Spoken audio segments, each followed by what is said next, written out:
I'm over the moon excited this morning.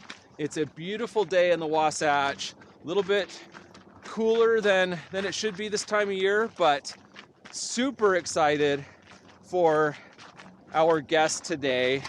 I would call her the goat, the female goat of the Wasatch 100. She has got more Wasatch finishes than any other female, 20 finishes, and over 150 ultra finishes. She is a legend in the ultra community here in the Wasatch. Let's give it up for Colleen Ford. Colleen, welcome to running the Wasatch 100. Hello, Scott. Glad to be here. Yes. The first question I have for you is, what brings you back to Wasatch year after year? That is pretty easy to answer for me. I love Wasatch. It was my first 100, and it has always been near dear to my heart. I love the fact that Wasatch has retained a lot of its old school feel, that it celebrates not only the fastest people, but the dead last, the slowest people as well. It is, I don't know, it's become a part of me, I guess. I want to point out that Colleen got the memo this morning on the Up for Air buff as part of the kit. So we did coordinate. So Colleen, in your opinion, what makes Wasatch so difficult for you? What do you think is the most challenging part of the course? I guess that's a two-part question. I mean, any 100-miler, whether it's a challenging mountain run, whether it's a durable run on a track, can be challenging for different reasons. Wasatch, I believe, is pretty relentless and sometimes unforgiving. As soon as you go down, you're going back up. The trail conditions over the years have changed due to environmental factors, due to erosion type stuff, due to neglect, due to motorcycle, panacea of things, and it's quite technical. And it definitely probably favors a technical downhill runner. The course can be extremes of weather. I've seen, 2 days of shoe-sucking mud. I've seen it be beautiful at the start, and you climb 4,000 feet to the ridgeline, and it's blowing sideways. I've seen snow, hail, gale force winds, thunder, lightning, but by far, it's mostly a hot run. And so you can, from one day to the next, you can have extremes of temperature. And if you're not prepared for those things, it can certainly derail your race. With the heat comes, a lot of times, that time of the year, the trails are super dusty. And you can have ankle-deep dust that grinds into your feet. Yeah, I think that's something we have not really talked about much, is the dust. There have been years the dust almost sabotaged my race, I would say. Yeah. Just made it really hard to breathe. And I think if you're in the mid to backpack, especially because you're coming through after everybody else has kicked it up, especially in the beginning of the race. Going up Bear Canyon. Oh, it can just be terrible. Also, I want to know how that made you feel that I called you the goat. You know, that's what the I'm not kids, worthy. that's what the kids are saying these days. They're saying the GOAT, like you're the Michael Jordan of the Wasatch 100. Lordy. All right, Colleen, this is a big one. If you've got this many Wasatch finishes, oh, actually, I want you to say Wasatch finish 5 times really fast. Say it really fast. Wasatch finish, Wasatch finish, Wasatch finish, Wasatch finish. Good job. Okay, what is your fueling strategy? What do you eat pre-race, and how do you fuel during the race? Day before the race, I eat very light. I do not carb load. I very tummy friendly type things. She doesn't want Wasatch poops. Okay, you said soups. Sorry I cut you off. Soups, you know, maybe, I don't know, rice or something pretty easy on the stomach. Okay. Don't go heavy. I don't go heavy, I should Yeah. say. I never eat out before the race, ever, ever, ever.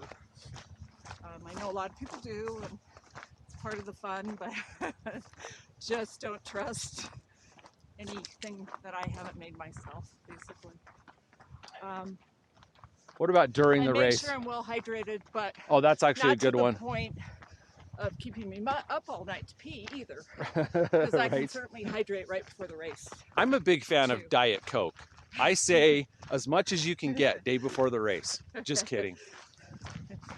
Okay, And so pretty simple, you know, just keep it easy.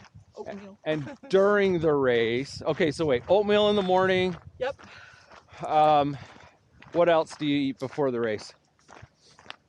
You mean the day of? Day of. I would eat oatmeal with some blueberries and a banana and some almond milk, maybe. Ooh, that's all good. That's really good. And it's got a lot of calories, so it fuels you for a while. Uh-huh. But then I try and do that a couple of hours before the race starts. Yeah. It's hard to eat on race day.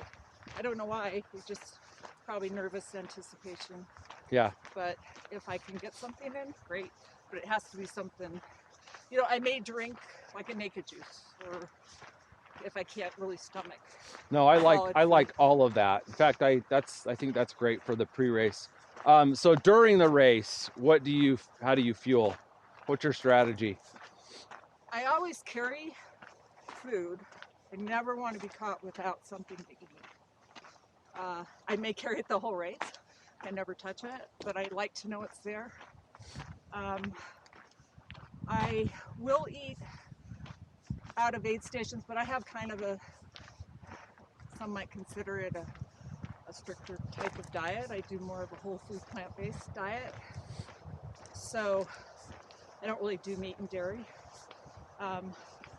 So Does that mean I will peruse the aid station. You know, I like orange slices and I like potatoes, and I will eat potato chips, you know, if I'm feeling I need salt.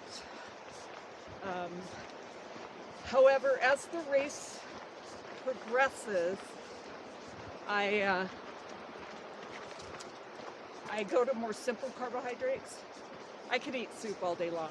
It's very tummy friendly. It's got a lot of sodium. I might add a Hawaiian roll or something. I concur with the soup. That's a big one for me. Big. Yeah. I actually later in the race. I do put it in my drop bag. Yeah. I really look forward to those pancakes and hash browns at Aunt Mills in Pauline, though. The next day. Yeah. I mean, there's a reason to get that far in the race for sure. Because the food is so good. So do you put food really in your don't drop eat a bags? lot. Pardon me? You said you don't eat a lot, but do you put food in your drop bags? I mean, I will put stuff that I know they probably won't have at the aid station, like soups and things. And from an energy perspective, do you feel like you always have enough energy, or are you doing what you're doing because if you eat too much or the wrong things, your stomach goes south? Yeah, it's definitely, stomach is a weak link for me. Uh-huh. And I have played with all the sport drinks, all of the recovery drinks, all of the lotions and potions. And I keep going back to Spackles, creams, basics. jellies, jams, all of it. all of it. Yeah. I mean, you do need to eat. Sometimes that becomes exceedingly difficult, especially if it's a hot day and as the race progresses. So finding something that works for you is great. You can't always do that though. Yeah, And you I have a got lot of extra fat store, so you got to have a I'm backup okay. plan. I've That's had to my do that backup before. plan. Oh, you're just fine. Colleen, if we were going to be talking to new Wasatchers or people that are doing this for the first time, okay, first timers, what would you say they can do to prepare themselves in their training for what they're going to experience out there on the course?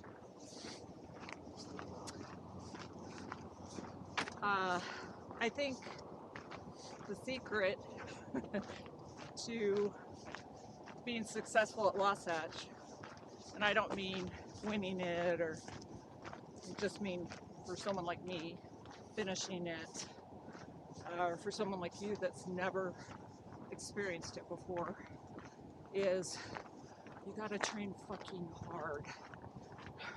Yes. You can't shortchange the training. I have the advantage of living here and being able to be out on the course and blah blah blah. But as much as you can to simulate the type of conditions and the type of terrain and the type of elevation you're going to experience at Wasatch, the better. I supplement my training with hard races. I don't, try and cherry pick the easy stuff. You have to be comfortable on very technical, vertical terrain, and all that helps. I don't know that you necessarily need high mileage. I take 50 hard mountain miles, hands down, over a 100-mile road run. And consistency, being very consistent in your training as much as you can without getting injured, which is always a delicate balance. How about being scared shizzless? That helps too. So I'd like to know, with all of your Wasatch experience, if there's something from a course perspective that you would tell, or that you've learned over all these Wasatches that you prepare for because of your experience with the course. The route has changed over the years. It's different than it was when I first started running Wasatch. But now, Brighton, you still have a 50K to go when you get to Brighton, which is different than the 25 miles it used to be to the finish from Brighton. And that's a little intimidating. If you can see no other part of the course, if you can see that last 50K and are able to run it, that's not a bad thing to do. Do that in your training? In training. Uh-huh. Just knowing what's coming and your timing, because it seems to take a long time to get that last 50K. So, ideally it'd be great to see a whole course, but that's not always possible for people. But if you can see the last, from Brighton to the finish, I think that's good. Yeah, I'm gonna try to get out on all the sections and do a preview. So I think we will preview it, but yeah, I agree. I time that training run too. And so I kind of know, here's how long it takes me to get to Pole Line. Here's how long it takes me to get to Rock Springs. Here's how long it takes me to get to Pot Bottom.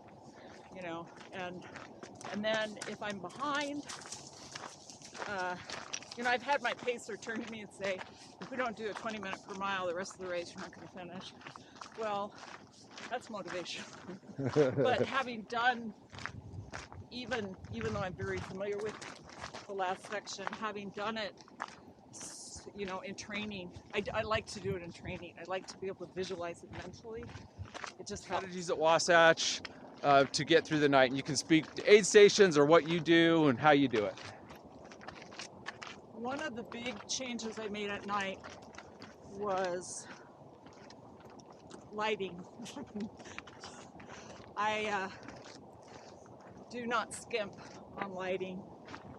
The lighter, the more you can brighten up that course at night, better visual. What do you use? Do you use a Kogala? I use Or a a- Petzl headlamp and a waist lamp, Oh, nice. Okay. and then I carry a backup flashlight. Yeah, I You always. never want to run out of lighting. By the way, just to throw this in, I always carry a backup light. Oh, I carry a kind of a lighter one, but a backup that's fully charged because you never know. I carry a light the whole race, just like an emergency light during the day. But Yeah. But I've getting seen through. many people make the mistake. Well, I didn't think I'd get to Lamb's Canyon Right? in the dark. Uh-huh. Whoopsie. Yeah. But I found that if my light is really muted, that it just almost lulls me to sleep. Yeah. Um, That's a great tip. I found that obviously having a pacer that can, you know, talk to you and keep you sort of awake is helpful. But yeah, night, I used to really dread the night, and now I actually kind of look forward to it.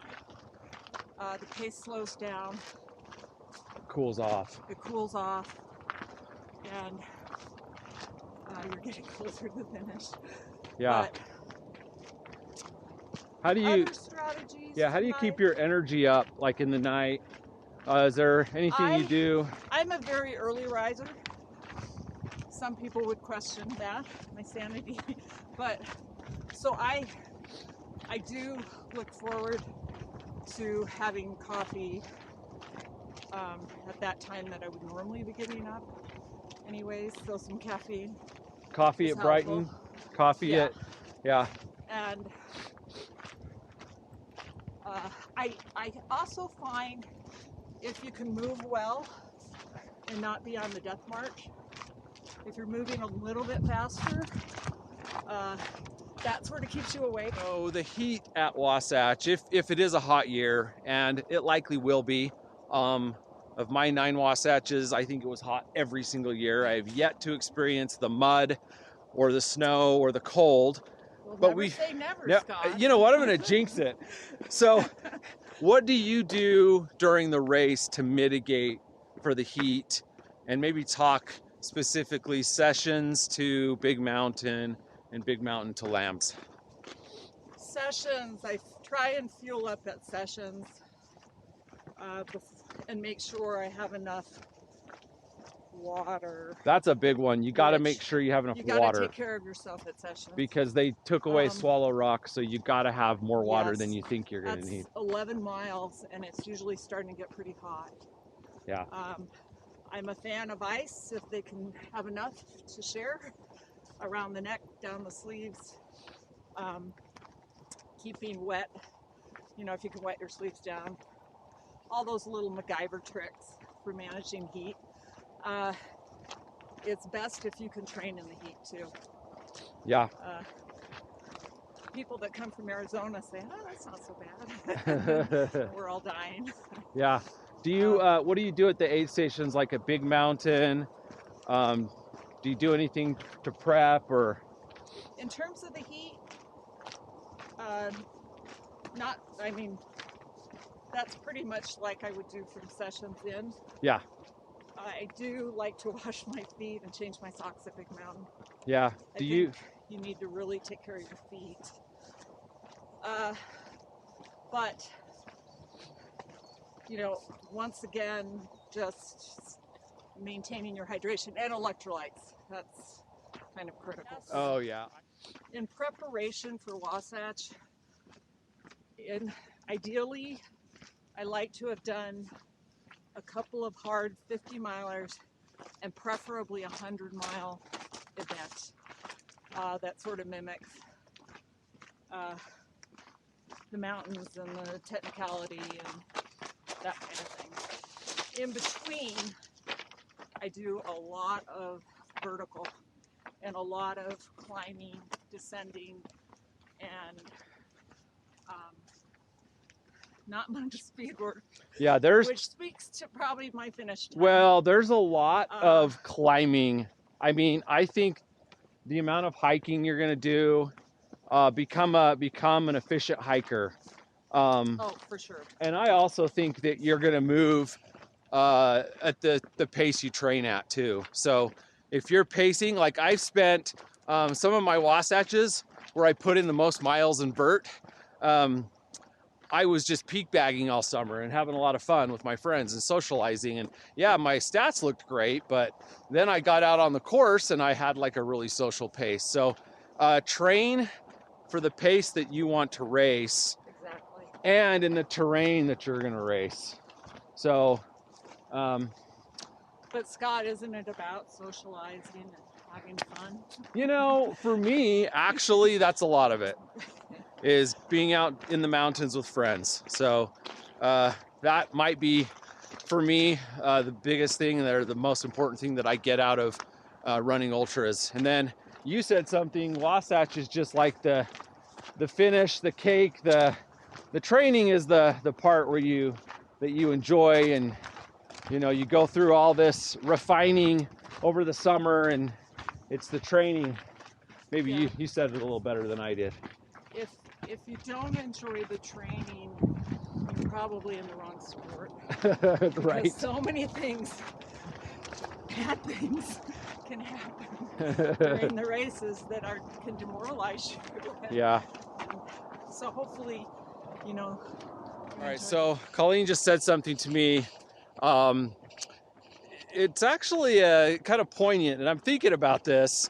She's surprised at the finish, how many people actually DNF the race, and because you know the DNF rate is usually what 40-ish, 45%, and so we were talking about that, and you know, why people actually quit Wasatch.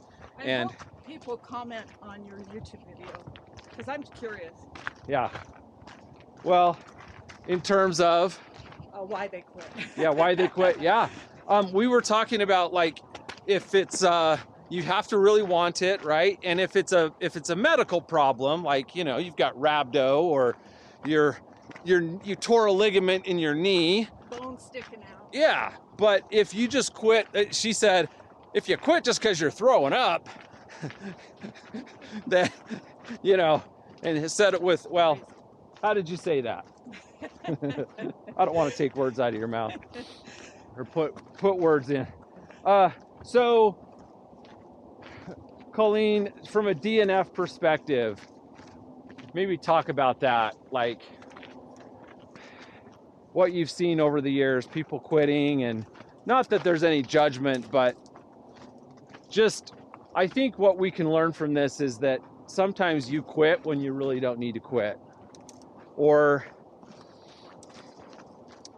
there's, you know, just, you're always going to come back, right? I mean, you just said you've thrown up in, I'm going to guess, around 17 of your Wasatch finishes. Well, Scott, you don't always come back, but you might still get through it. Hey, that's actually very, very true. So I don't even think about quitting when I'm running. I never say it to myself. I never use that word. As long as there's time on the clock, I just keep moving forward. Maybe slow, it may not be pretty, but I don't even let that come into my brain, quitting. There are times when I'm not very happy and I wonder if I'm going to get through it, but I just, and I'm not always thinking positive either. Sometimes I really don't like what I'm doing and I question why I'm out there, but I never use the quit word, and if I can keep going, whatever I can do to keep moving is what I do. And that's why she's the GOAT of the Wasatch 100.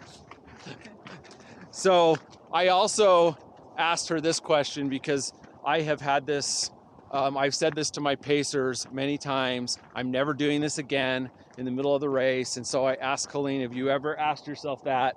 And what did you say? I'm never doing this again, like during the race. Of course. And how many Never times again. how many times have you said that? Every race. Every race! Every race. You know who you are. All right, so I was just asking Colleen about her first Wasatch, things that she learned. She told me this story about how she wore socks that were too big because someone told her feet were gonna swell, and her toenails all came off by mile, by 17 or whatever, and she went the rest of the race with all of her toenails off and razor blades in her feet.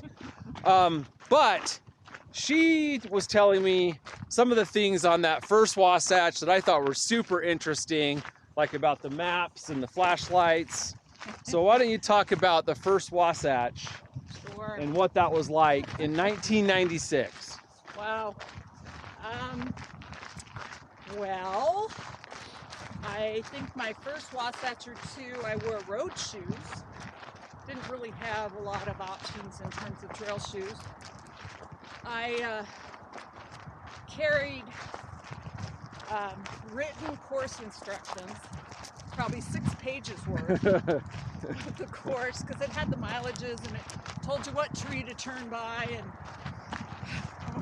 what ridge to follow. And I also carried 2 Ace Hardware flashlights that use 2 C-cell batteries, and I was smart enough to carry backup batteries.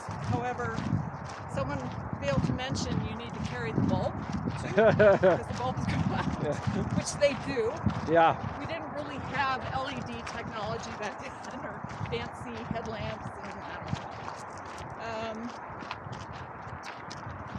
What else about that first Wasatch? I was so ignorant of the process and what I should do.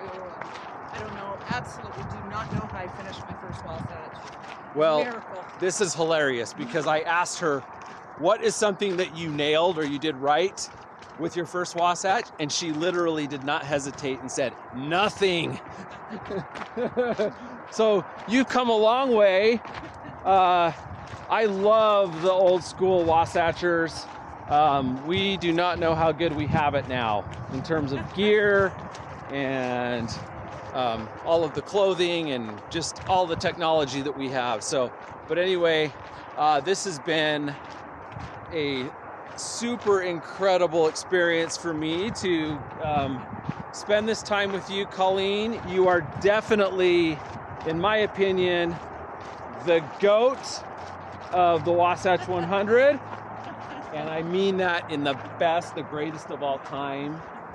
Most women finishes of all time. Any last words for all those out there doing their first Wasatch? Good luck. Good luck. Might take a lot of luck. Yeah. If I can do it, you can do it. I'm gonna disagree with you there, because based on our conversation, you are one tough. I don't want to say SOB, because I don't think you are, but yeah, you're one tough mofo. So anyway, it's been a delight. Thank you so much, Colleen. Thank you, Scott. Yep, thank you.